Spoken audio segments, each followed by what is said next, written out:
السلام علیکم. اذان.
أشهد أن لا إله إلا الله وحده لا شريك له وأشهد أن محمدا عبده ورسوله أما بعد فأعوذ بالله من الشيطان الرجيم بسم الله الرحمن الرحيم الحمد لله رب العالمين الرحمن الرحيم مالك يوم الدين إياك نعبد وإياك نستعين اهدنا الصراط المستقيم صراط الذين أنعمت عليهم غير المغضوب عليهم ولا الضالين.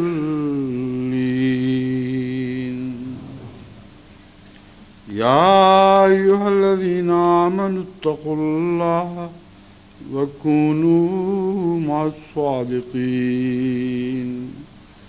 سورہ التوبہ آیت 119. یہ وہ آیت ہے جو گزشتہ خطبے میں نے تلاوت کی تھی، اور اس کی اسی آیت کی تشریح میں حضرت اقدس مسیح موعود علیہ السلام کے کچھ حوالے ابھی باقی تھے جو پڑھ کے سنائے نہ جا سکے. تو میں نے گزشتہ خطبے میں اعلان کیا تھا کہ یہی مضمون آئندہ خطبے میں بھی جاری رہے گا، اور جب تک یہ ان تمام اقتباسات کا مضمون جماعت کو سمجھا نہ دیا جائے، ہم دوسرے مضمون میں داخل نہیں ہوں گے. تو آج پھر یہیں سے میں بات شروع کرتا ہوں. حضرت مسیح موعود علیہ السلام فرماتے ہیں جب انسان ایک راست باز اور صادق کے پاس بیٹھتا ہے تو صدق اس میں کام کرتا ہے، لیکن جو راست بازوں کی صحبت کو چھوڑ کر بدوں اور شریروں کی صحبت اختیار کرتا ہے تو ان میں بدی اثر کر جاتی ہے۔ یہاں بیٹھتا ہے فرمایا ہے، جس کا مطلب ہے کہ براہ راست بعض نیکیوں کا اثر دوسرے انسان پر پڑتا ہے اور اس میں کسی گفتگو اور بولنے کی ضرورت بھی نہیں ہوتی، اگرچہ گفتگو بھی ہوتی ہے اور نیکی اور تقویٰ کا مضمون انسان راست بازوں سے ان کی گفتگو کے ذریعے بھی سیکھتا ہے، لیکن یہاں پہلی بات جو قابل غور ہے وہ یہ ہے کہ بیٹھتا ہے تو صدق اس میں کام کرتا ہے۔ یہ امر واقع ہے، اس کو ہم نے بہت تجربہ کر کے دیکھا ہے کہ جب کسی نیک انسان کے پاس بیٹھو تو اس کے نیک خیالات دل پر اثر کر رہے ہوتے ہیں۔ بعض دفعہ بچپن میں، بعض دفعہ نہیں، اکثر صحابہ کی صحبت میں بیٹھنے کا موقع ملا ہے، اور کئی ایسے صحابہ تھے جو خاموش رہا کرتے تھے اور ان کے پاس بیٹھنے سے ہی دل میں نیکی ترقی کرتی تھی اور خدا تعالیٰ کی طرف دل کا رجحان بڑھتا تھا۔ تو یہ خاموشی بھی بولتی ہے، لیکن اس کے علاوہ حضرت مسیح موعود علیہ السلام یہ مضمون بھی بیان فرماتے ہیں کہ جب پھر صدق والا باتیں کرتا ہے تو انسان ان سے بھی بہت فائدہ اٹھاتا ہے۔ بس جو راست بازوں کی صحبت کو چھوڑ کر بدوں اور شریروں کی صحبت اختیار کرتا ہے تو ان میں بدی اثر کر جاتی ہے۔ یہ بھی میں بارہا بیان کر چکا ہوں حضرت خلیفہ المسیح اول کے حوالے سے بھی کہ ایک شخص کو آپ نے، جس کے دل میں دہریانہ خیالات پیدا ہو رہے تھے، نماز میں جگہ بدلنے اور بعض دوستوں سے پرہیز کی نصیحت فرمائی، اور انہوں نے بعد میں عرض کیا کہ بالکل دل ٹھیک ہو گیا ہے۔ تو ایک بد خیال کا آدمی ضرور بد اثر کرتا ہے۔ ہم آتے ہیں، اسی لیے حدیث اور قرآن شریف میں صحبت بد سے پرہیز کرنے کی تاکید اور تحدید پائی جاتی ہے۔ صحبت بد سے جتنا دور بھاگو اتنا بہتر ہے۔ تحدید کا مطلب ہے کہ خدا تعالیٰ کی طرف سے ایک انذار ہے، ڈراوا ہے، اگر تم بروں کی صحبت میں بیٹھنے سے باز نہ آئے تو لازماً تمہارا بد انجام ہوگا۔ اور لکھا ہے کہ جہاں اللہ اور اس کے رسول صلی اللہ علیہ وآلہ وسلم کی اہانت ہوتی ہو اس مجلس سے فی الفور اٹھ جاؤ، ورنہ جو اہانت سن کر نہیں اٹھتا اس کا شمار بھی ان میں ہی ہوگا۔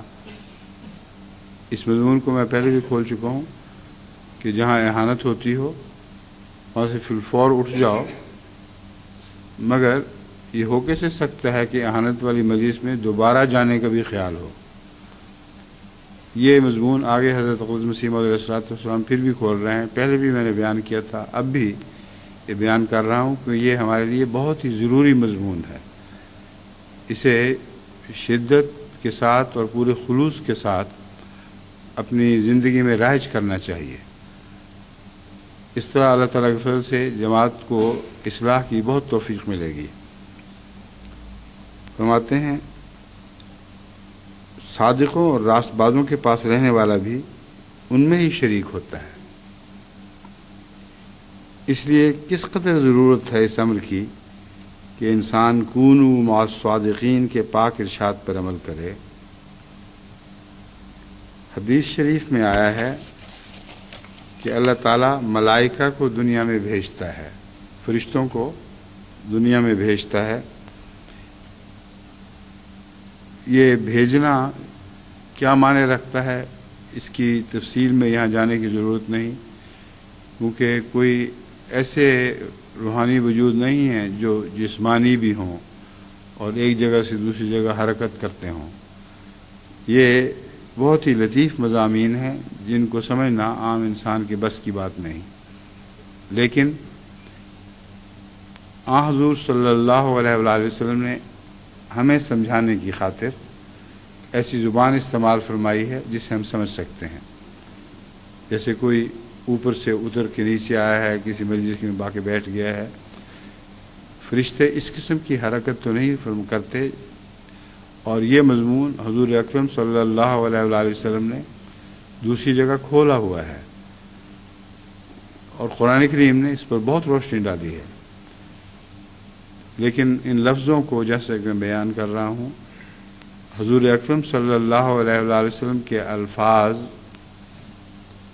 سمجھتے ہوئے کہ حضور اکرم کے الفاظ ہیں، ان کے نتیجے میں جو دل پر اثر ہوتا ہے اسے سمجھیں.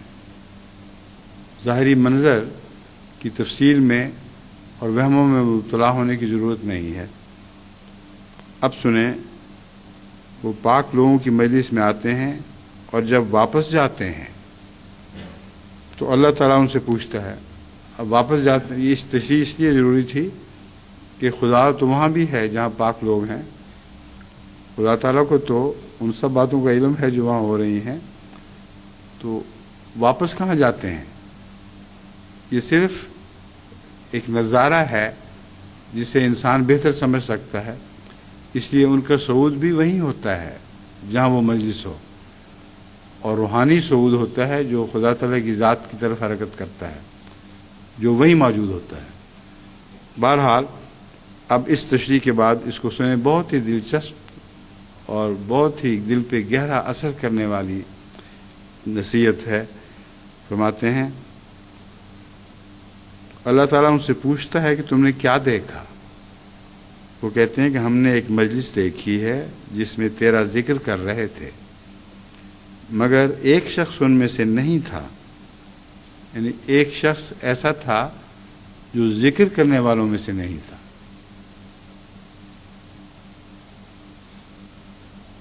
تو اللہ تعالیٰ فرماتا ہے کہ نہیں، وہ بھی ان میں ہی سے ہے، کیونکہ انہم قوم لا یشقا جلیسہم، کہ یہ ایسی قوم ہے کہ ان کا ساتھی محروم اور بدبخت نہیں رہ سکتا. کتنی عظیم الشان خوشخبری ہے. ایک انسان اگر براہ راست صحبت سے استفادے کا فیصلہ نہ بھی کرے، یہ نیت لے کر نہ بھی بیٹھے، ویسے چلتا ہوا تھک کر کسی ایسی صحبت میں بیٹھ جائے، اس کو بھی فائدہ پہنچتا ہے. اس سے صاف معلوم ہوتا ہے، حضرت مسیح علیہ السلام فرماتے ہیں، اس سے صاف معلوم ہوتا ہے کہ صادقوں کی صحبت سے کس قدر فائدے ہیں. سخت بد نصیب ہے وہ شخص جو صحبت سے دور ہے.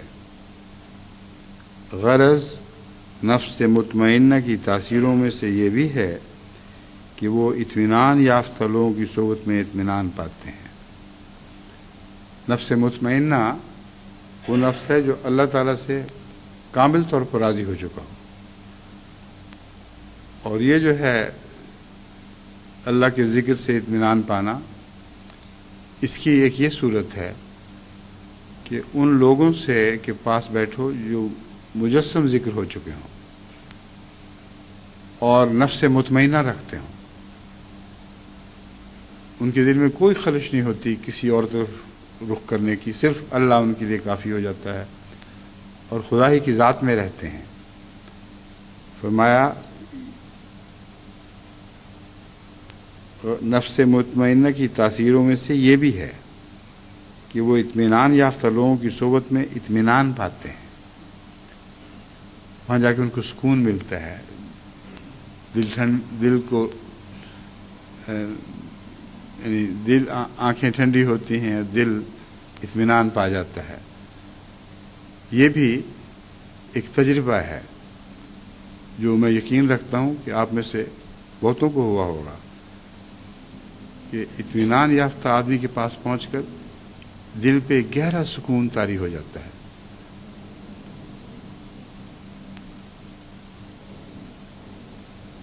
امارہ والے میں نفس امارہ کی تاثیریں ہوتی ہیں، جس کا دل ہر وقت اسے بدیوں کی تحریک کر رہا ہے. اس کے پاس بیٹھو گے تو تمہارے دل میں بھی وہ بدیوں کی تحریکیں شروع ہو جائیں گی.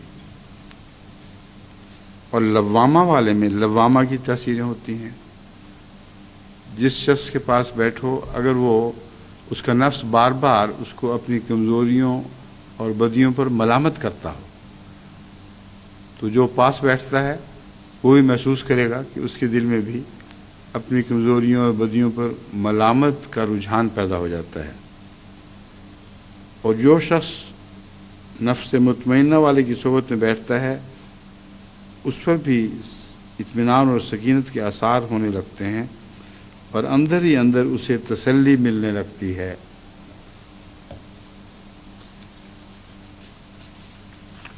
اس سے پہلے اگرچہ نفس مطمئنہ کا ذکر گزر چکا ہے مگر اب چونکہ تدریج میں ذکر فرما رہے ہیں اس لیے آخر پر پھر نفس مطمئنہ کا ذکر ضروری تھا.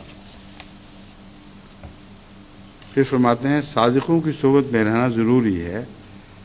بہت سے لوگ جو دور بیٹھ رہتے ہیں اور کہہ دیتے ہیں کہ کبھی آئیں گے، اس وقت فرصت نہیں ہے. بھلا 1300 سال کے موعود سلسلہ کو جو لوگ پالیں اور اس کی نصرت میں شامل نہ ہوں اور خدا اور رسول کے موعود کے پاس نہ بیٹھیں، وہ فلاح پا سکتے ہیں؟ ہرگز نہیں. یعنی دور کی بیعت ان معنوں میں کہ بیعت کی اور دور ہی بیٹھے رہے، اس کے نتیجے میں فلاح نصیب نہیں ہو سکتی. اب جو زمانہ آ گیا ہے اس میں تو خدا تعالیٰ کے فضل سے جماعت کروڑ سے بہت آگے بڑھ چکی ہے اور ایسے دن اور یا سال آنے والے ہیں جبکہ ہر سال اللہ تعالیٰ کے فضل سے کروڑوں انسان جماعت میں داخل ہوں گے. تو یہ کیسے ممکن ہے کہ وہ سارے یہاں آ جائیں؟ اس چھوٹی سی مسجد میں یا کسی بڑی مسجد میں بھی میں بیٹھا ہوں، ناممکن ہے کہ حضرت مسیح موعود علیہ السلام کی جو شخص نمائندگی کر رہا ہو، جب بھی کر رہا ہو، ساری دنیا کے کروڑ لوگ ان کے پاس پہنچ جائیں اور اگر نہ پہنچیں تو ان پر حضرت مسیح موعود علیہ السلام کا یہ فتویٰ صادر ہو جائے کہ ہرگز وہ فلاح نہیں پا سکتے. اس دور میں اللہ تعالیٰ نے MTA ہمیں عطا فرما دی ہے اور بالکل یہی احساس ہوتا ہے دور بیٹھے والوں کو کہ وہ اسی مجلس میں بیٹھے ہوئے ہیں، چاہے دنیا کے کسی کونے میں بس رہے ہوں. ان کے دل پر اتنا گہرا اثر پڑتا ہے مجلس کا کہ ان کو خیال بھی نہیں گزر رہا ہوتا کہ وہ کہیں اور بیٹھے ہوئے ہیں. بالکل ہمارے اندر بیچ میں اسی احساس کے ساتھ بیٹھے ہوتے ہیں جس طرح آپ یہاں ایک احساس کے ساتھ بیٹھے ہوتے ہیں. بہت سے خطوط مجھے ملتے ہیں، وہ کہتے ہیں ہم ایسی صورت میں اپنے آپ سے بالکل کھوئے جاتے ہیں. یہاں تک کہ جو چھوٹے بچے ہیں وہ تو اٹھ کر ٹی وی کی اسکرین کو انگلیاں لگاتے ہیں. ایک بچی نے لکھا کہ مجھے امی نے ساری بات سمجھائی کہ کیا لیس اللہ بکاف عبدہ وہ کیا مطلب ہے اور یہ انگوٹھی کیوں پہنتے ہیں، اور حضرت مسیح موعود علیہ السلام کی انگوٹھی جو آپ پہنتے ہیں اس کا قصہ بھی سنایا. کہتی ہیں مجھے بے اختیار جب آپ کا ہاتھ انگوٹھی والا نظر آیا تو میں دوڑ کے گئی اور اسکرین پہ منہ لگا دیا کہ اس انگوٹھی کو چوموں. اب یہ بناوٹی باتیں نہیں ہیں، یہ محبت کے بے انتہا اور غیر اختیاری مظاہر ہیں جو جماعت احمدیہ کو اللہ تعالیٰ دکھا رہا ہے. بس یہ خیال دل میں پیدا ہونا کہ دور بیٹھے اب کیا کریں گے. اگر دور بیٹھے لوگ ٹیلی ویژن پر کم سے کم خطبہ سننے کا اہتمام کریں تو حضرت مسیح موعود علیہ السلام کی یہ مراد پوری ہو جاتی ہے کہ وہ آئیں اور صحبت سے فیض یافتہ ہوں. فرمایا ہم خدا خواہی و ہم دنیائے دوں این خیال است و محال است و جنوں. کہ خدا بھی چاہو اور دنیا بھی چاہو یہ خیال ہے، محض محال ہے، ناممکن ہے اور جنون ہے. بس یہ دو چیزیں اکٹھی نہیں چل سکتی. اگر خدا چاہتے ہو تو خدا چاہنے کے لیے جو تقاضے ہیں وہ تقاضے پورے کرو، اگر دنیا چاہتے ہو تو دنیا کی طرف منہ کر لو، اور یہ بین بین کا رستہ اختیار نہیں کیا جا سکتا۔ دنیا چاہتے ہوئے خدا چاہتے ہو تو پھر لازماً رفتہ رفتہ دنیا سے دور ہٹنا اور خدا کی طرف آگے بڑھنا لازم ہوگا۔ فرماتے ہیں دین تو چاہتا ہے کہ مصاحبت ہو، پھر مصاحبت سے گریز ہو تو دینداری کے حصول کی امید کیوں رکھتا ہے؟ ہم نے بارہا اپنے دوستوں کو نصیحت کی ہے اور پھر کہتے ہیں کہ وہ بار بار یہاں آ کر رہیں اور فائدہ اٹھائیں، مگر بہت کم توجہ کی جاتی ہے۔ لوگ ہاتھ میں ہاتھ دے کر دین کو دنیا پر مقدم کر لیتے ہیں، مگر اس کی پرواہ کچھ نہیں کرتے۔ اب یہ جو مضمون بیان فرما رہے ہیں حضرت مسیح علیہ الصلوۃ والسلام، یہ اس زمانے کی باتیں ہیں جب کہ احمدیت کا آغاز تھا ابھی، اور لوگوں کو حضرت مسیح علیہ الصلوۃ والسلام کی اہمیت کا پورا احساس نہیں تھا۔ دور بیٹھے کبھی تعاون کے اثر سے، کبھی کوئی اور نشان دیکھ کر بیعت تو کر لی، مگر دل میں وہ غیر معمولی پاک تبدیلی پیدا نہ ہو سکی، جس کے نتیجے میں بے اختیار وہ کشاں کشاں قادیان کی طرف چلے آئیں۔ ایسے لوگوں کی بے اتنائی کے اوپر حضرت مسیح علیہ الصلوۃ والسلام نے جو افسوس فرمایا ہے، آج آپ لوگ اس بے وقوفی میں مبتلا نہ ہوں کہ آج کے لوگ نئے آنے والے پہلوں سے بہت بہتر ہیں، اور یہ ہمارے زمانے کی پہلے زمانے پر ایک فضیلت ہے۔ اگر بہتر ہیں تو وہ درد جو مسیح موعود کے دل میں اس وقت پیدا ہوا ہے جب تحریر فرما رہے تھے، وہ درد ہے جو خدا نے قبول فرمایا ہے۔ بس 100% ہم آپ ہی کی جوتیوں کے غلام ہیں، اور آج جو حیرت انگیز معجزے دیکھ رہے ہیں یہ ان دعاؤں کا نتیجہ ہے۔ اس بات کو اگر کوئی شخص بھلا دے تو انتہائی بے وقوف ہوگا، اور وہ بالکل غلط اور باطل خیالات میں مبتلا ہو کر اپنا دین کھو سکتا ہے۔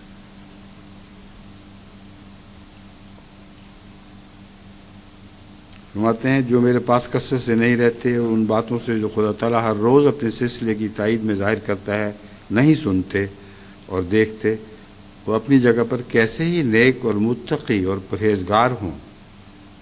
یعنی ایسے بھی لوگ ہوں گے جو متقی اور پرہیزگار ہیں مگر دور بیٹھے ہیں اور اپنے ہی تقویٰ میں گم ہیں، مگر میں یہی کہوں گا کہ جیسا چاہیے انہوں نے قدر نہیں کی۔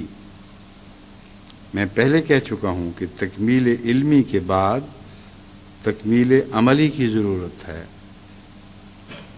علم کی تکمیل کے بعد عمل کی تکمیل کی ضرورت ہے، بس تکمیل عملی بدون تکمیل علمی کے محال ہے۔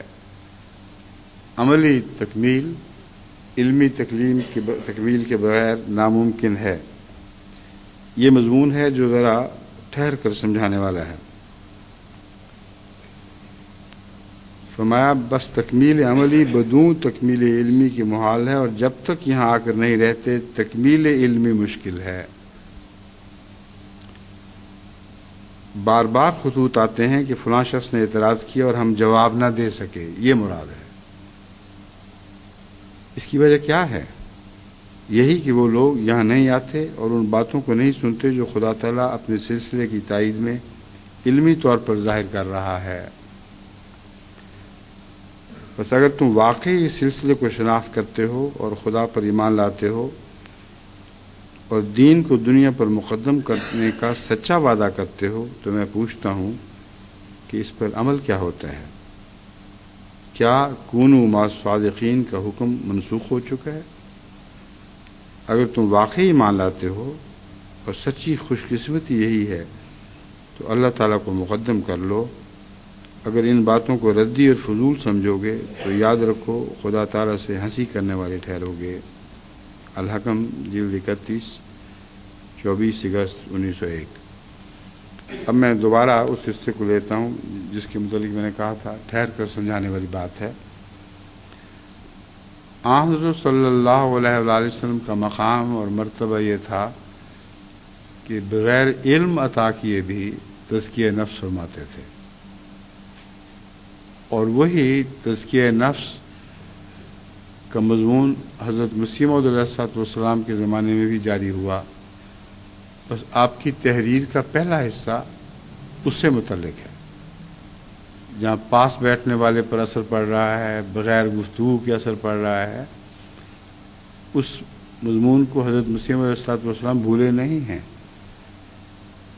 یہ بظاہر یہ خیال پیدا ہوگا کہ علمی تکمیل ہی کو آپ اہمیت دے رہے ہیں۔ سب سے پہلی بات آپ نے یہ بیان فرمائی ہے کہ نیک کی صحبت اختیار کرو تو بغیر گفتگو کے بھی تمہارے دل میں نیکی سرایت کر جائے گی، اور یہ رسول اللہ صلی اللہ علیہ وآلہ وسلم کا فیض ہے جو آج تک جاری ہے۔ پہلے رسولوں میں یہ بات سنی نہیں تھی تو کم کم ہوگی، مگر خصوصیت سے اس کا ذکر نہیں ملتا۔ حضرت صلی اللہ علیہ وآلہ وسلم کو اللہ تعالیٰ نے جو خصوصیت اور امتیاز بخشا ہے، اگر یہ آپ تک ہی ٹھہر جاتا تو تمام آنے والے زمانوں کو آپ کا فیض کیسے پہنچ سکتا تھا؟ اس لیے یہ فیض صرف حضرت مسیح موعود علیہ الصلوۃ والسلام کے ذریعے ہی نہیں پہنچا، بلکہ کثرت کے ساتھ جو آپ مشاہدہ کرتے ہیں کہ دل سے کی نیکی دل پر اثر کر جاتی ہے، وہی فیض ہے اور عام ہو چکا ہے۔ اس بات کو تفصیل سے بیان کرنے کے بعد پھر حضرت مسیح موعود علیہ الصلوۃ والسلام علم کی ضرورت بھی بیان فرماتے ہیں، جیسا کہ قرآن کریم میں فرمایا گیا، اعوذ باللہ من الشیطان الرجیم، بسم اللہ الرحمن الرحیم، وَيُعَلِّمُهُمُ الْكِتَابَ وَالْحِکْمَةَ ان کانوا من قبل لفی ضلال مبین، کہ محمد رسول اللہ تزکیہ نفس کے بعد تعلیم کتاب اور کتاب کی حکمتیں بھی بیان فرماتے ہیں۔ اب یہ مضمون ہے جو حضرت مسیح موعود علیہ الصلوۃ والسلام نے شروع فرمایا ہے۔ کہتے ہیں تکمیل علمی کے بعد تکمیل عملی کی ضرورت ہے، کیونکہ جب تک علوم میں انسان ترقی نہ کرے، اس کا نفس ان اعمال پر تیار نہیں ہوتا جو علوم کے نتیجے میں اعمال خود بخود ظاہر ہونے چاہیے۔ فرمایا تم نیک عمل کیسے بنو گے اگر وہ علوم حاصل نہیں کیے جن کے نتیجے میں کوئی عمل بھی عطا ہوا کرتا ہے۔ اگر علم سچا ہو اور واقعتاً انسان کو نصیب ہو جائے تو اس علم کے بعد ایک عمل لازم ہو جایا کرتا ہے۔ یہ حکمت کی بات ہے جو سمجھانے والی ہے۔ آپ کو علم ہے کہ کسی چیز کے متعلق علم ہے کہ یہ میری صحت کے لیے اچھی ہے، تو آپ اسے پرے نہیں پھینکیں گے۔ آپ کا عمل آپ کے علم کی سچائی کو اس طرح ظاہر کرے گا کہ آپ اسے حاصل کرنے کی کوشش کریں گے۔ تمام انسانی جدوجہد علم کے نتیجے میں ہوتی ہے۔ جب ایک قسم کا جب یہ علم ہو کہ ایک چیز ہمارے لیے بری ہے تو لازماً از خود انسان اس سے پیچھے ہٹنے لگ جاتا ہے۔ بس عمل کی تکمیل علم کی تکمیل کے ساتھ وابستہ ہے، اور ہر علم ترقی کرتا ہے، اور جوں علم ترقی کرتا ہے ساتھ ساتھ عمل بھی ترقی کرتا ہے۔ یہ حکمت کی بات حضرت مسیح موعود علیہ الصلوۃ والسلام یوں فرما رہے ہیں، بس تکمیل عملی بدون تکمیل علمی کے محال ہے، ناممکن ہے، اور جب تک یہاں آ کر نہیں رہتے تکمیل علمی مشکل ہے۔ اب یہاں آ کر نہیں رہتے کا جواب تو اللہ تعالیٰ نے ہمیں MTA کے ذریعے دے دیا ہے۔ فرماتے ہیں بارہا خطوط آتے ہیں کہ فلاں شخص نے اعتراض کیا اور ہم جواب نہ دے سکے، یہ اب بھی ہوتا ہے، اور ہر ایسے سائل کو میں جواب دیتا ہوں کہ آپ اگر اب تک MTA پر ایسے پروگراموں کا مطالعہ کرتے جن میں علمی سوالات کے جواب دیے گئے ہیں، تو اتنی کثرت کے ساتھ مختلف سوالات کے ہر پہلو پر مختلف وقتوں میں بحث کی گئی ہے کہ اس کثرت کو دیکھ کر ڈر آتا ہے کہ اس سارے کو لوگ کیسے سن سکیں گے، لیکن جب بھی سنیں گے، جتنا بھی سنیں گے، وہ یہ دیکھ کر اللہ تعالیٰ کے فضل کے ساتھ حیران ہوں گے کہ کسی دشمن کا کوئی بھی اعتراض باقی نہیں رہا جس کے ہر پہلو سے متعلق کوئی بات نہ ہو چکی ہو۔ تو پھر خطوں کے ذریعے مجھے پوچھتے ہیں کہ ہمیں لکھ کے بتاؤ۔ میں کہتا ہوں کہ میرے لیے یہ تو بالکل ممکن نہیں ہے کہ میں آپ کے خط کے جواب میں 10,000 صفحے کی ایک کتاب بھیج دوں اور نہیں لکھواؤں۔ وہ باتیں جو اکٹھی کی گئی ہیں، اگر واقعتاً ان کو تفصیل سے ساری مجالس کو، اور ان میں درس قرآن بھی شامل ہے، اس میں بھی بہت سے نکات بیان ہوتے ہیں، اس میں ہر قسم کے پروگرام شامل ہیں، یہاں تک کہ بچوں کے پروگرام بھی شامل ہیں۔ ان کو اگر اکٹھا کر کے لکھو تو واقعی کم از کم 10,000 صفحے کی کتاب بنے گی۔ تو کیسے ممکن ہے؟ عجیب سوال کرتے ہیں۔ لا علمی ہے تو اتنی لا علمی ہے کہ پتہ ہی نہیں کہ ان سب باتوں کا جواب آ چکا ہے۔ کوئی پاکستان سے لکھ رہا ہے بچہ، سیالکوٹ کے کسی گاؤں سے، کہ مجھے ان سوالات کے جواب اپنے ہاتھ سے لکھ کے بھیجیں۔ اور سوالات ایسے ہیں جن میں واقعتاً کم سے کم 1,000 صفحے کا خط مجھے لکھنا پڑے گا یا لکھوانا پڑے گا۔ تو یہ بچگانہ باتیں چھوڑ دیں، عقل سے کام لیں، سارا مواد موجود ہے۔ اور جس کو یہ بھی علم نہیں، اس کو تکمیل عملی کیسے ہوگی؟ اس لیے جماعتوں میں اس علم کو شہرت دینا ضروری ہے، کثرت کے ساتھ اس علم کا انتشار کریں اور سب کو بتائیں کہ ہر قسم کے اعتراضات کے جواب ہیں، صرف ان کو اپنی جماعت کے متعلقہ شعبے کو یہ لکھنا ہے کہ ہمارے یہ سوالات ہیں، ان کے جواب کہاں کہاں ملیں گے۔ تو خدا تعالیٰ کے فضل سے وہ شعبہ ان کو بتا سکتا ہے۔ اور یہ خیال نہ کریں کہ ایک مضمون کی ایک کیسٹ میں وہ ساری باتیں آ جائیں گی۔ اس لیے کم سے کم 20، 30، 40، 50 کیسٹس ایسی ہوں گی جن میں تفصیل موجود ہے، اور ہر کیسٹ میں کچھ نہ کچھ نئی باتیں ہیں۔ بس اس کے لیے اپنی توفیق کے مطابق وقت زیادہ ہو تو زیادہ، کم ہو تو کم توجہ کریں، اور آپ کو میں یقین دلاتا ہوں کہ ہر قسم کے اعتراضات کے جواب دینے کی آپ کو مہارت نصیب ہو جائے گی۔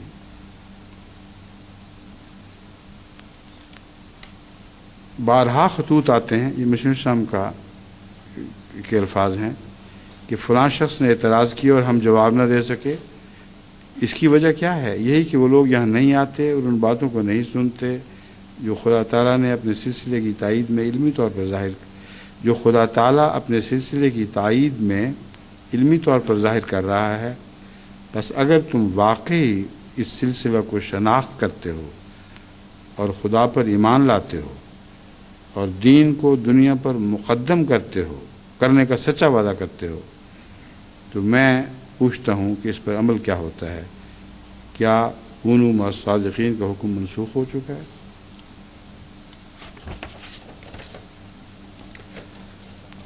اسی مضمون کو آگے بڑھاتے ہوئے حضرت مسیح علیہ الصلوۃ والسلام فرما رہے ہیں کہ صدق صرف سچ بولنے کا نام نہیں، اسلامی اصطلاح میں جس کو صادق کہا جاتا ہے وہ سچ بولنے سے بہت زیادہ آگے اور وسیع اصطلاح ہے۔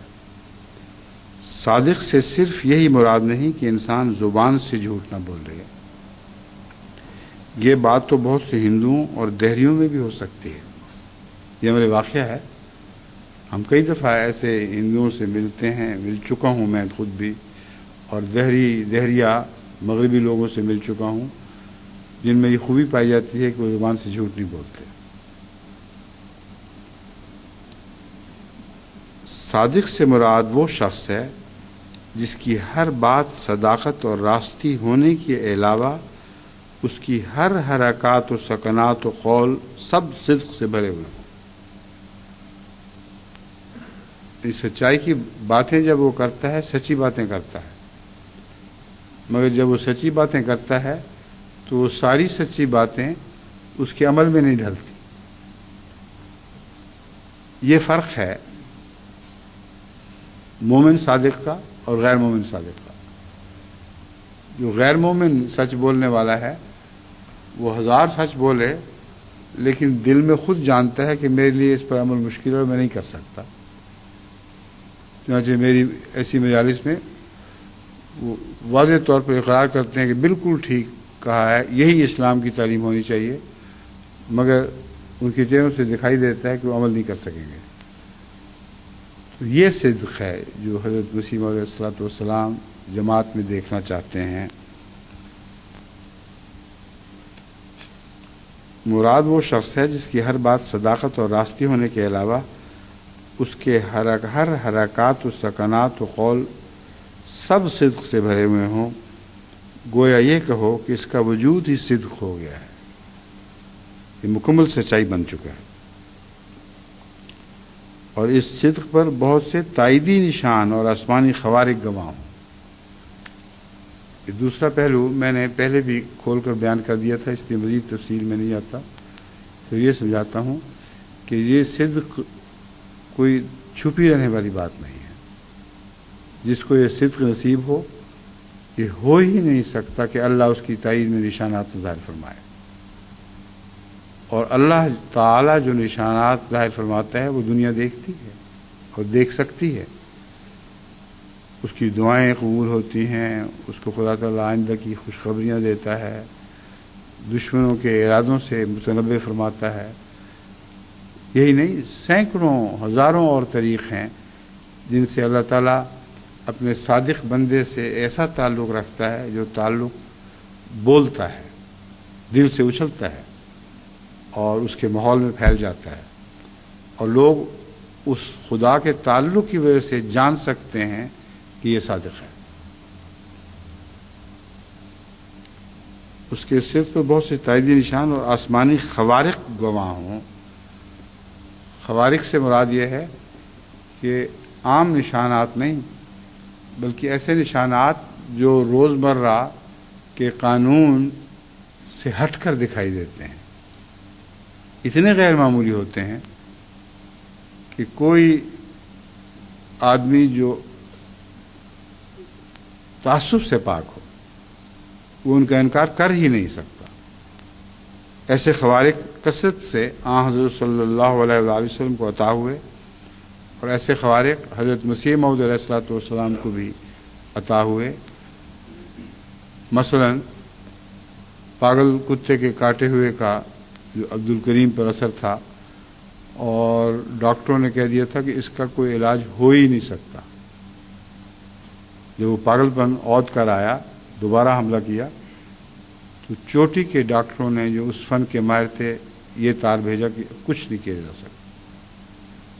Nothing can be done for poor عبد الکریم۔ یہ عبد الکریم خالی ہوگا۔ مسیح علیہ السلام نے دعا کی، اور اس کے نتیجے میں اللہ تعالیٰ نے بتا دیا کہ عبد الکریم ٹھیک ہو جائے گا۔ آج تک اس عبد الکریم کی نسل حیدرآباد دکن میں موجود ہے اور بہت کثرت سے پھیل چکی ہے۔ ہر ان میں سے ایک زندہ گواہ بن گیا ہے۔ اس کو کہتے ہیں خوارق کا ظہور۔ بس حضرت مسیح موعود علیہ الصلوۃ والسلام خوارق کو صرف اپنے لیے خاص نہیں فرما رہا ہے، یہ ہے جو خوشخبری ہے۔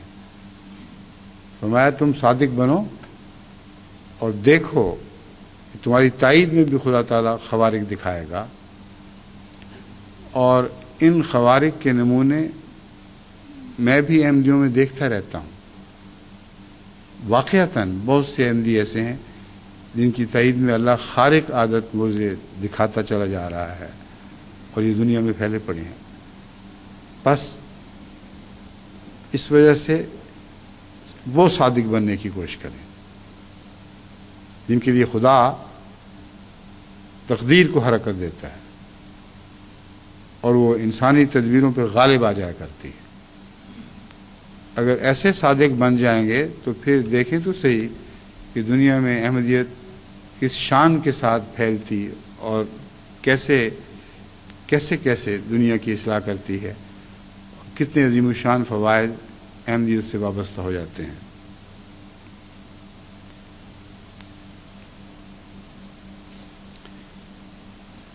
فرمایا چونکہ صحبت کا اثر ضرور ہوتا ہے، اس لیے جو شخص ایسے آدمی کے پاس جو حرکات و سکنات، افعال و اقوال میں خدائی نمونہ اپنے اندر رکھتا ہے، صحت نیت، پاک ارادے اور مستقیم جستجو سے ایک مدت تک رہے گا تو یقین کامل ہے کہ اگر وہ دہریہ بھی ہو تو آخر خدا تعالیٰ کے وجود پر ایمان لے آئے گا، کیونکہ صادق کا وجود خدا نما وجود ہوا کرتا ہے۔ حضرت مسیح موعود علیہ السلام نے بھی بہت سے دہریوں کو شفا بخشی، اور ان کو جو پاس آئے اور کچھ دیر ٹھہرے اور خدا نمائی کے نشان دیکھے، لیکن جو آئے اور گزر گئے ان کی اصلاح تو نہیں ہو سکتی تھی، نہ ہی ان کے لیے یہ موقع تھا کہ وہ ٹھہر کر تازہ بتازہ نو نو نشانات کا خود مشاہدہ کر سکے۔ پاک ارادے، نیت صاف ہونی ضروری ہے، اور مستقیم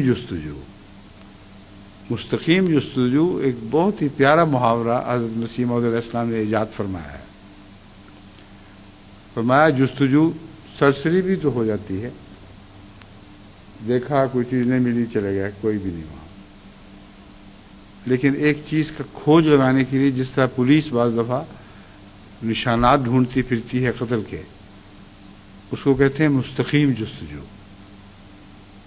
وہ چھوڑتے نہیں اس بات کو، بڑی استقامت کے ساتھ خالی میدان دکھائی دے رہا ہے، وہ کوئی بھی نشان نہیں، گھاس کی پتی پتی کو الٹ کے دیکھ رہے ہوتے ہیں۔ بعض دفعہ ہزارہا آدمی پولیس کے ساتھ اس مستقیم جستجو میں شامل ہو جاتے ہیں اور بالآخر وہ پھل لاتی ہے۔ ایک مچھلی پکڑنے والا بعض وقت سارا دن وہاں بیٹھا رہتا ہے، اس کو جستجو ہے کہ مچھلی ہاتھ آئے، اور بعض دفعہ ایک دن، 2 دن، 3 دن کے بعد بہت بڑی مچھلی پکڑ لیتا ہے، اور وہ ساری زندگی فخر سے دکھاتا پھرتا ہے کہ یہ اتنی بڑی مچھلی میں نے پکڑی تھی۔ وہ مچھلی تو نہیں دکھا سکتا، مگر اس کا ڈھانچہ بنا کر دیواروں پہ سجا لیتا ہے۔ بس اس کو مستقیم جستجو کہتے ہیں۔ حضرت مسیح علیہ السلام فرما رہے ہیں پاک ارادہ ہو تو پھر جستجو بھی مستقیم ہو۔ میں جو کہتا ہوں کہ خدا مجھے نشان دکھاتا ہے، تو ایک مچھلی پکڑنے والے، ایک نشان تلاش کرنے والی پولیس سے زیادہ خدا کی قیمت اس کے دل میں ہونی چاہیے۔ اتنے بڑے وجود کی باتیں میں کر رہا ہوں اور آیا اور چلا گیا تو بڑی بیوقوفی ہے۔ تو بیٹھا رہے، دیکھتا رہے، غور کرے کہ کون سا نشان ظاہر ہو رہا ہے۔ جب وہ غور کی آنکھ کے ساتھ دیکھے گا تو اس کو کثرت سے نشان دکھائی دینے لگیں گے۔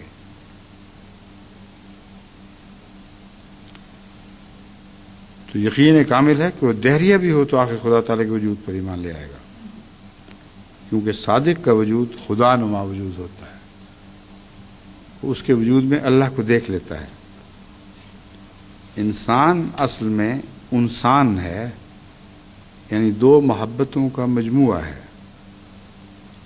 انس کہتے ہیں پیار کو، مجھے اس سے انس ہے۔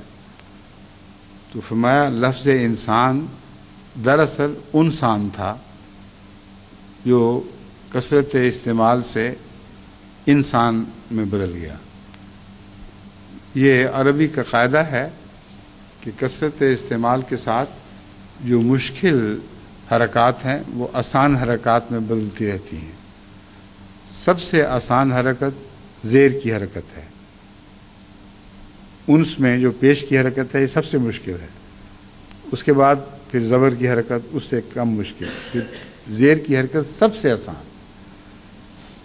تو یہ دراصل انسان تھا یہ لفظ جو انسان میں تبدیل ہو گیا، لیکن معنی وہی رکھتا ہے، دو محبتوں کا مجموعہ.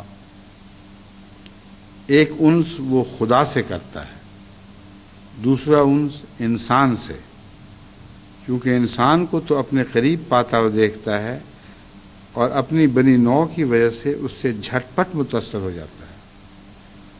فطرت میں تو اللہ کا انس بھی ہے اور بندوں کا انس بھی ہے، لیکن اللہ ہر شخص کو قریب دکھائی نہیں دے سکتا، مگر انسان فرمایا اپنی جنس کا جو ہے اس کو انسان فوراً دیکھتا ہے اور اپنے ہم جنس ہونے کی وجہ سے اس سے متاثر ہوتا ہے. بس جو بھی قریب ہے چیز وہ ضرور اپنا اثر دکھاتی ہے، اور جو دور ہے وہ رفتہ رفتہ اپنا اثر کھو دیتی ہے، یا اثر ہے تو واضح طور پر محسوس نہیں ہوتا. پنجابی میں لوگ کہتے ہیں، نہایت بےہودہ سی مثال ہے کہ خدا نیڑے ہے کہ کسن. تم جو خدا سے ڈرتے پھرتے ہو، دیکھو نزدیک کیا، مکہ نزدیک ہے یا اللہ نزدیک ہے. تو نہایت ہی جاہلانہ بات ہے، مگر اس بات میں بھی صداقت ضرور ہے، کیونکہ اکثر لوگ جو ہمیں دکھائی دے رہے ہیں آج پاکستان میں یا دوسرے ممالک میں، وہ کسن سے ڈرتے ہیں، اللہ سے نہیں ڈرتے، خواہ اللہ پر یقین بھی رکھتے ہوں. یہ مسئلہ ہے جو مسیح موعود بیان فرما رہے ہیں. اپنی بنی نوع کی وجہ سے اس سے جھٹ پٹ متاثر ہو جاتا ہے، اس لیے کام کی مائیت اسے وہ نور عطا کرتی ہے جس سے خدا کو دیکھ لیتا ہے اور گناہوں سے بچ جاتا ہے. اب صادق کی مائیت میں اگر وہ سچی مائیت ہے تو جس وجود کو دیکھ رہا ہے وہ خدا نما ہوتا ہے، وہاں نظر ٹھہر نہیں جاتی. یہ باتیں میں پہلے بھی کھول چکا ہوں کہ ایسے لوگ جو پیر پرستی کا رجحان رکھتے ہیں وہ صادق کی صحبت اختیار کرنے کی اہلیت ہی نہیں رکھتے. ان کو صرف پیر ہی دکھائی دے دیتا ہے، اور اگر وہ سچا تھا بھی تو خدا کی طرف اس کی انگلیاں نہیں اٹھ رہی ہوتی. اگر اٹھتی ہیں تو یہ بے وقوف اپنے پیر پرستی کے رجحان کی وجہ سے ان کو دیکھ نہیں سکتا، تو وہاں جا کے نظر ٹھہر گئی جو مقصود نہیں ہے، اس سے نظر اوپر اٹھنی چاہیے تھی. تو دونوں کی سچی تعریف فرما دی. صادق بھی وہ جس کی مائیت سے اسے وہ نور عطا ہو جو خدا دکھا دے، اور طلبگار بھی مستقیم جستجو کے ساتھ طلب کرنے والا خدا کو اس وجود میں دیکھے، نہ کہ صرف اس وجود پر نظر ٹھہر جائے. فرمایا اور گناہوں سے بچ جاتا ہے. اب گناہوں سے بچنے کا طریق کیا ہے؟ جب آپ دیکھ رہے ہیں ایک دیکھنے والے کو جو آپ کے حال سے باخبر ہے تو لازم ہے کہ آپ گناہوں سے بچیں گے. الحکم جلد 44 30 نومبر 1901. پھر فرمایا یاد رکھنا چاہیے کہ بیعت اس غرض سے ہے کہ تا و تقویٰ کہ جو اول حالت میں تکلف اور تصنع سے اختیار کی جاتی ہے دوسرا رنگ پکڑے اور ببرکت توجہ صادقین و جذبہ کاملین طبیعت میں داخل ہو جائے اور اس کا جز بن جائے. یہ عبارت مشکل عبارت ہے، کیونکہ حضرت مسیح موعود علیہ الصلوۃ والسلام بعض دفعہ ایسی اصطلاحیں استعمال فرمانے پر مجبور ہوتے ہیں جو تھوڑے لفظوں میں زیادہ بات لوگوں تک پہنچا سکیں. تو یہ عربی کے مشکل لفظ ہیں، اور ایسے مشکل لفظ ہیں جو بسا اوقات علماء کے لیے بھی سمجھنا مشکل ہوتی ہے. اس لیے فرماتے ہیں، میں عرض کر دیتا ہوں کیا مطلب ہے۔ وہ تقویٰ کہ جو اول حالت میں تکلف اور تصنع سے اختیار کی جاتی ہے۔ پہلے بات تو یہ سوچنے والی بات ہے کہ تقویٰ کو مذکر بھی بیان فرمایا مسیح موعود علیہ الصلوۃ والسلام نے اور مؤنث بھی۔ تقویٰ جو حقیقی تقویٰ اور آخری تقویٰ ہے وہ مذکر ہی کہلاتا ہے، لیکن جو تقویٰ کی حالت ہے سچا اصل تقویٰ نہیں، اسے مسیح موعود علیہ الصلوۃ والسلام مؤنث میں استعمال فرما رہے ہیں، کیونکہ آغاز میں جو ترقی کے لیے تقویٰ ضروری ہوا کرتا ہے، جیسا ھدی للمتقین فرمایا گیا، یہ تقویٰ وہ تقویٰ نہیں ہے جو اس کوشش اور جد و جہد کے بعد نصیب ہوگا۔ جو ابتدائی تقویٰ انسان کو عطا کرتا ہے، جد و جہد اور کوشش ایک تقویٰ کی ابتدائی حالت کا نام ہے۔ بس اس حالت کو پیش نظر رکھتے ہوئے کہ یہ ایک حالت ہے، حضرت مسیح موعود علیہ الصلوۃ والسلام اس کو تانیث میں بیان فرماتے ہیں۔ چنانچہ سچے تقوی میں تو تصنع ہو ہی نہیں سکتا، سچے تقوی میں تکلف کیسا؟ تو تکلف اور تصنع کے الفاظ صاف بتا رہے ہیں کہ قرآنی اصطلاح تقوی کی بات نہیں ہو رہی، بلکہ قرآنی اصطلاح اس تقوی کی بات ہو رہی ہے جو ایک حالت کا نام ہے، جو تکلف اور تصنع سے اختیار کرنی پڑتی ہے تاکہ بالآخر اس کوشش کے نتیجے میں آخری تقوی نصیب ہو جائے۔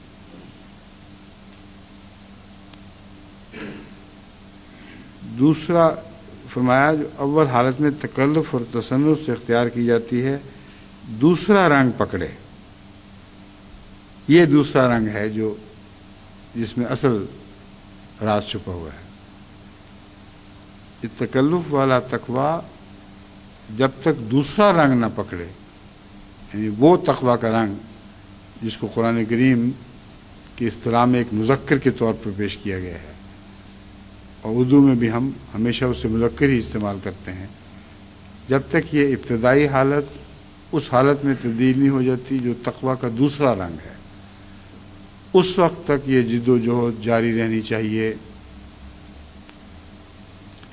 اور ببرکت توجہ صادقین و جذبہ کاملین طبیعت میں داخل ہو جائے۔ یہ جو دوسرا رنگ ہے، اس کو طبیعت میں داخل کرنے کے لیے صادقین کی توجہ ضروری ہوا کرتی ہے، وہ جذبہ کاملین، اور جو کامل لوگ ہیں ان کا جذبہ ہے جس کے نتیجے میں یہ دوسرا رنگ دل پر نقش ہو جاتا ہے اور دل پر قبضہ جما لیتا ہے۔ یہ ہے صادقوں کی برکت اور کاملین کے جذبے کی وجہ سے۔ اب یہاں جذبہ کیسا؟ کاملین جب ایسے شخص کو دیکھتے ہیں جد و جہد میں مبتلا، تو ان کے دل میں ایک غیر معمولی محبت کا جذبہ ان کے لیے اٹھتا ہے، ان کے فکر میں مبتلا ہوتے ہیں اور ان کے لیے دعائیں کرتے ہیں۔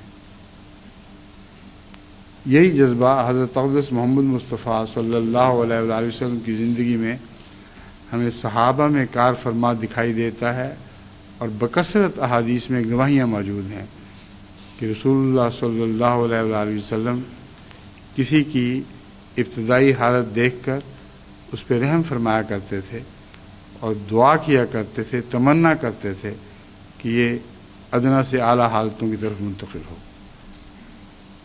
یہ وہ جذبہ کاملین ہے جو طبیعت میں داخل ہو جائے، جب تک داخل نہ ہو جائے، اس کا جز نہ بن جائے، اس وقت تک ایسے سالک کو امن سے نہیں بیٹھنا چاہیے۔ اس کے بعد پھر کیا ہوگا؟ اور وہ مشکاتی نور دل میں پیدا ہو جاوے۔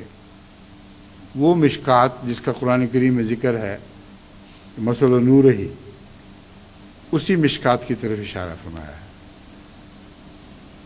کہ حضرت محمد مصطفیٰ صلی اللہ علیہ وآلہ وسلم تو یاد رکھو وہ نور ہیں جس کے متعلق قرآن کریم نے فرمایا ہے کہ ایک مشکات کی طرح ہے جس میں اللہ کا نور چمک رہا ہے۔ فرماتے ہیں دل میں پیدا ہو جائے کہ جو عبودیت اور ربوبیت کے باہم تعلق شدید سے پیدا ہوتا ہے۔ اور دیکھیں زبان مشکل لیکن مضمون کتنا حقیقی اور یقینی اور واضح اپنی ذات میں واضح ہونا چاہیے، مگر سمجھانے کے لیے حضرت مسیح علیہ الصلوۃ والسلام کو یہ چھوٹے لفظوں میں بیان کرنے کی خاطر یہ اصطلاحیں بیان فرمانی پڑتی ہیں۔ یہ مشکاتی نور کیسے دل میں پیدا ہوتا ہے؟ جو عبودیت اور ربوبیت کے باہم تعلق شدید سے پیدا ہوتا ہے۔ عبد کو اپنے رب سے اگر بہت گہرا تعلق ہو، جیسا کہ رسول اللہ صلی اللہ علیہ وسلم عبد کامل اور اللہ الرب، تو یہ ہو ہی نہیں سکتا کہ اللہ کا نور عبد کے دل میں منتقل نہ ہو جائے۔ تو نوروں کے حصول کے رستے دکھا دیے ہیں، ورنہ دور کی باتیں تھیں۔ اور دیکھو کتنا ان باتوں سے انسان حقائق کے قریب تر ہوتا چلا جاتا ہے، جس کو متصوفین دوسرے لفظوں میں روح قدس بھی کہتے ہیں۔ یہ جو کیفیت ہے کہ دل میں نور جاری ہو جائے اور عبد اور رب کا تعلق ہو جائے، اس کیفیت کو جو تصوف والے لوگ ہیں وہ روح قدس بھی کہتے ہیں۔ اب یہاں حضرت مسیح موعود علیہ الصلوۃ والسلام نے روح القدس کی بات نہیں فرمائی ہے جو فرشتے کا نام ہے۔ فرمایا اس حالت کو تصوف والے لوگ روح قدس بیان کرتے ہیں کہ روح سچی ہو گئی، اس شخص کی اپنی روح سچی ہو جاتی ہے، جس کے پیدا ہونے کے بعد خدا تعالیٰ کی نافرمانی ایسی بالطبع بری معلوم ہوتی ہے جیسے وہ خود خدا تعالیٰ کی نظر میں بری و مکروہ ہے۔ روح قدس کی تعریف یہ ہے کہ مزاج اتنا اللہ سے مل گیا، جو اللہ جس چیز کو اللہ برا دیکھتا ہے اس کو یہ بھی برا دیکھتا ہے، اور طبیعت میں کتنی آسانی سے گناہ سے نفرت پیدا ہو جاتی ہے۔ جب تک گناہ مکروہ دکھائی نہ دے اور برا نہ نظر آئے، اس وقت تک اس سے بچنے کی کوشش بڑا مشکل کام ہے، وہ لازماً اپنی طرف کھینچے گا۔ فرمایا اس روح ایک کامل کے حصول کی کوشش کرو جو عبد کی اپنے رب سے سچی محبت کے نتیجے میں پیدا ہوتا ہے۔ یہ ہو تو اگلا کام خدا کا کام ہے۔ تمہیں کسی کوشش سے اس مقام کو حاصل کرنے کی ضرورت نہیں پڑے گی جو محبت کے نتیجے میں خود بخود حاصل ہو جائے گا، اور ایک نور آسمان سے تمہارے دل پر اترے گا اور تمہاری فطرت کو پاک کر دے گا۔ اور فطرت کی پاکیزگی کا مطلب ہے اللہ قدوس ہے تو تم بھی قدوس ہو، ایک جیسے ہو جاؤ، دونوں اپنی چاہتوں میں اپنی نفرتوں میں ایک جیسے ہو جاؤ۔ وہ نہ صرف خلق اللہ سے وہ خود خدا تعالیٰ کی نظر میں بری و مکروہ ہے، اور نہ صرف خلق اللہ سے انقطاع میسر آتا ہے، بلکہ بجز خالق و مالک حقیقی ہر یک موجود کو کالعدم سمجھ کر فنا نظری کا درجہ حاصل ہو جاتا ہے۔ یعنی جب یہ حالت پیدا ہو تو اللہ تعالیٰ کے سوا جو خالق و مالک حقیقی ہے، دوسرے تمام وجود گویا نظر سے غائب ہو جاتے ہیں، ان کی حقیقت ہی کوئی نہیں رہتی، عدم میں ڈوب جاتے ہیں۔ یعنی دنیا موجود تو رہتی ہے لیکن ان کی اہمیت ایک ذرے برابر بھی نہیں رہتی کہ وہ خدا کے مقابلے پر اس کو اہمیت دیں۔ وہ پھرتے ہیں سرسری نظر سے دنیا کو دیکھ رہے ہیں، اس کے حسن کا بھی ملاحظہ کرتے ہیں، مگر وہ حسن ان کو اپنی جانب نہیں کھینچ سکتا کہ خدا سے ہٹ کر ادھر جائیں۔ ابھی مضمون باقی ہے اور وقت ختم ہو گیا. انشاءاللہ اسی مضمون سے آئندہ شروع کریں گے اور پھر اگلی آیات.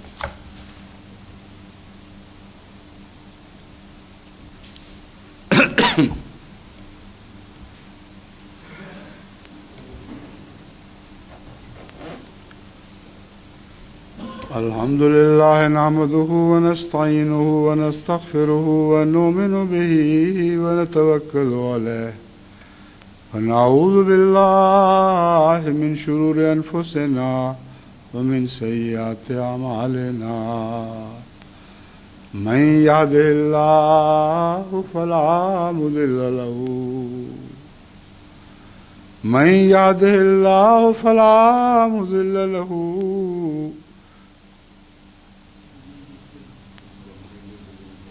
ومن يضلله فلا هادي له ونشهد أن لا إله إلا الله وحده لا شريك له ونشهد أن محمدا عبده ورسوله. عباد الله رحمكم الله إن الله يأمر بالعدل والإحسان وإيتاء ذي القربى وينهى عن الفحشاء والمنكر والبغي يعظكم لعلكم تذكرون. اذكروا الله يذكركم وادعوه يستجب لكم ولذكر الله أكبر.